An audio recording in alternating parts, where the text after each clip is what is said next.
Stratum Thermal is a new, exciting startup, and we've been focusing on a new technology that's associated with heat exchange. And we've got a new hybrid manufacturing approach which addresses some of the previous issues that we've been seeing with adoption of conformal lightweight heat exchangers.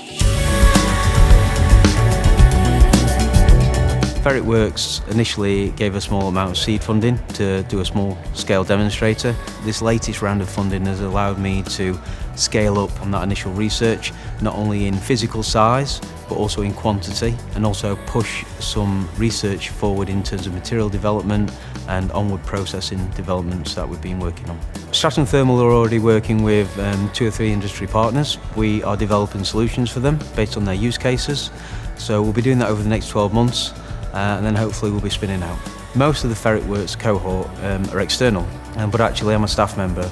So this funding for me has allowed some time and space to investigate ideas, concepts, step away slightly from my main role. And then if something comes from that, like licensing opportunities, IP or spin outs, then yeah, this is what the funding is for.